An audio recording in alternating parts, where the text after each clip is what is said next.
On assiste à un défilé, mais ce qui se passe dans la salle est aussi très important. La manière dont vous êtes habillé est très important. Tout le monde se regarde. La position, enfin la place des gens est très importante.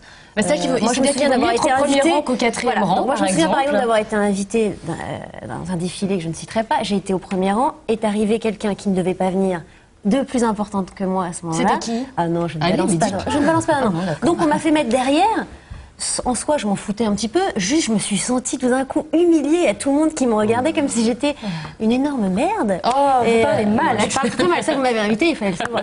Non, donc voilà, c'est tout ce petit jeu-là dans les défilés qui me... Moi, je suis pas de ce monde-là, donc ça me... En même temps, ça me fait marrer, en même temps, ça me fait un peu peur. Donc, quand je suis invitée, à chaque fois, je me dis, ah là, comment je vais m'habiller, comment je vais... Mais il faut faire prêter des vêtements, comme non, ils font. Ce qui m'arrive, ouais, mais du coup, je me dis, c'est trop de travail pour juste aller regarder un truc qui me fait plaisir, donc je le regarde à la télé. Stéphane Rolland, c'est pour ces raisons que vous ne défilez plus pour tout ce barnum autour. Oui, c'est Axel qui m'a convaincu. Et depuis, on bosse ensemble, n'est-ce pas? Et on s'adore.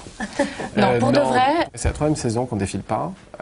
Pour des raisons très simples, c'est pour protéger la maison de la copie. Je me suis aperçu un beau jour, à plusieurs soirées, je me suis retrouvé en 2 jours à plus de 15 copies. Et on s'est aperçu que c'était vraiment une gêne, pour nous évidemment, mais aussi une gêne pour notre clientèle.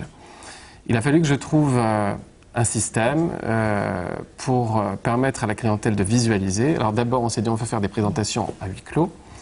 Et à l'ancienne, dans les petits salons, dans des petits boudoirs. C'est exactement ça. En fait, je suis revenu à l'origine des présentations de haute couture. Donc c'est pas financier, parce que c'était la question qu'on se posait. Tiens, si vous décidez d'arrêter de défiler, c'est parce que ça coûte cher. On dépense de l'argent, mais différemment, c'est-à-dire qu'on fait un film, voilà, celui que vous voyez à l'écran. Et depuis, la maison a fait à peu près 40% de chiffre d'affaires en plus. Wow. Donc, alors on va en reparler, c'est absolument énorme. On en reparlera dans un deuxième temps. Vous avez défilé, Felipe et Olivera Batista. Donc je rappelle qu'il y a, donc on le disait, il y a 10 maisons qui sont labellisées haute couture. Vous ne l'êtes pas, mais vous êtes invité du calendrier haute couture. Comment ça se passe? Est-ce qu'on vous parraine? Qui vous invite en réalité? Non, il faut déposer un dossier. C'est pas la même chose. Il faut déposer un dossier à tous les membres de toutes les maisons d'haute couture. Après, il y a une des maisons qui décide de parrainer. Voilà. Qui vous a parrainé cette année? Je sais qu'il y avait eu une année, c'était Jean-Paul Gaultier. Oui, c'était Jean-Paul Gaultier et la maison Hermès aussi. Et là, après, cette année ça se fait automatiquement si toutes les maisons sont d'accord. Qu'est-ce que ça vous rapporte de défiler pendant le calendrier de la haute couture? C'est important pour vous? Oui, c'est vrai que c'est un calendrier beaucoup plus calme. On voit en image d'ailleurs votre défilé. Aussi, et je pense que il y a 10 jours. Les vêtements que je fais, c'est un peu hors des tendances et je veux vraiment vers l'étude de vêtements et de nouvelles façons de coupe et beaucoup de façons de finir les vêtements à la main. C'était commencé un peu comme ça. Et on montre aussi le prêt-à-porter et la haute couture. Et depuis chaque saison, on augmente aussi de plus en plus les pièces haute couture. Et c'est vrai que c'est un vrai régal de travailler avec tous ces artisans et tout le travail à la main. Alors justement, on va revenir sur ce travail avec des artisans. C'est des heures, voire même des semaines et des semaines de travail, Janice Samet. Il y a une profession dont j'ai appris l'existence avant-hier. Il y a à Paris 10 embellisseurs. Qu'est-ce que c'est qu'un embellisseur? Tu sais ce que c'est qu'un embellisseur? Eh bien, ce sont 10 artistes qui sont capables de teindre, de peindre les tissus. Voilà. Et je crois même que Christian Lacroix va nous l'expliquer dans le sujet qu'on va voir tout de suite. Parce que voilà, on vous a promis des sublimes images. Donc je vous le disais, j'ai suivi les défilés pour vous et rencontré les créateurs. C'est un sujet de Melinda Triana. Il y a 15 jours, les couturiers présentaient leur collection de haute couture à Paris devant un parterre de journalistes triés sur le volet et surtout de clientes très très riches venues repérer des robes qui coûtent très très cher et qui brillent tellement que l'on doit se protéger les yeux.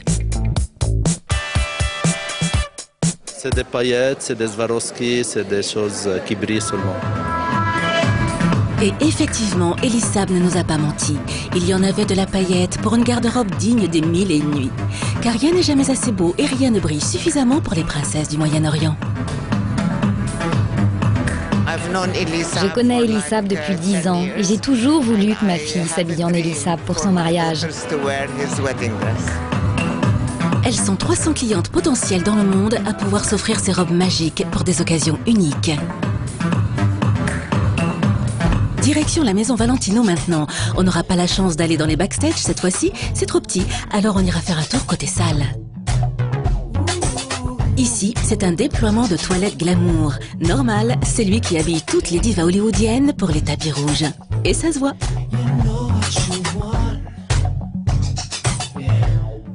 Demain, il y a les nominations pour les Oscars, donc il va y avoir un peu la cohue qui veut avoir en exclusive une robe pour les Oscars. Ah là là, quel succès auprès des VIP. Quelle chance surtout parce que les VIP, c'est chic. À tel point que parfois les couturiers ne se contentent pas de les inviter, parfois ils les font défiler. Tenez, chez Jean-Paul Gaultier par exemple, on y était. La belle Dita Von Teese, effeuilleuse de profession, défilait au milieu d'une drôle de procession. Car cette saison, l'enfant terrible de la mode avait choisi de revisiter les icônes catholiques dans une version plutôt rock'n'roll. Pas très farouche les madones. La maison Chanel avait planté son décor au Grand Palais. Dans le public toujours, la fameuse brochette de célébrités. Ici, le clou du spectacle, c'était Cat Power, la chanteuse folk américaine venue donner un concert privé. Avec tout ça, on aurait presque pu oublier la magie du défilé. Chez Chanel, derrière ces robes, ce sont des centaines d'heures de broderie effectuées sur des galons par des artisans d'art.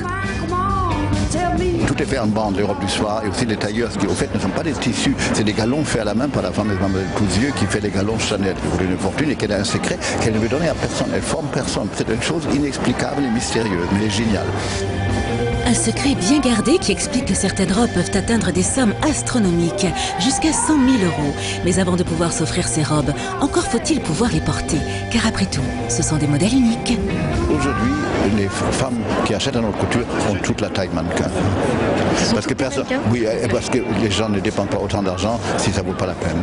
Les femmes riches aujourd'hui, avant d'acheter des robes chères, elles se font un corps qui va avec. Ah voilà, tout s'explique. On poursuit nos leçons de haute couture avec la maison Givenchy cette fois. Riccardo Ticci, le couturier de la maison, nous dévoile le service exceptionnel dédié à des clientes d'exception. La magie de la couture, c'est que les clientes peuvent exiger des modifications, même pour les doublures. Nous refaisons les modèles selon leurs souhaits. C'est un service extraordinaire.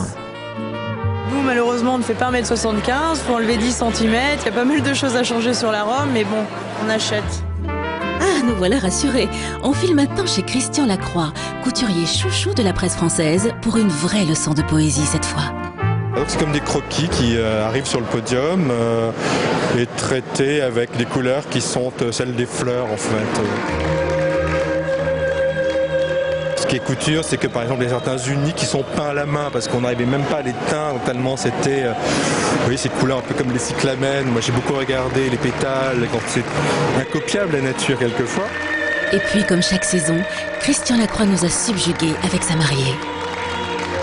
On finit ce tour d'horizon des collections avec l'extravagance et la démesure de la maison Dior.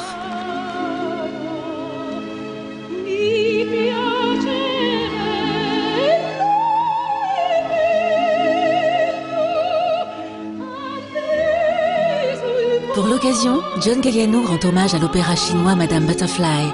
Parfois, c'est tellement beau que ça se passe de commentaires.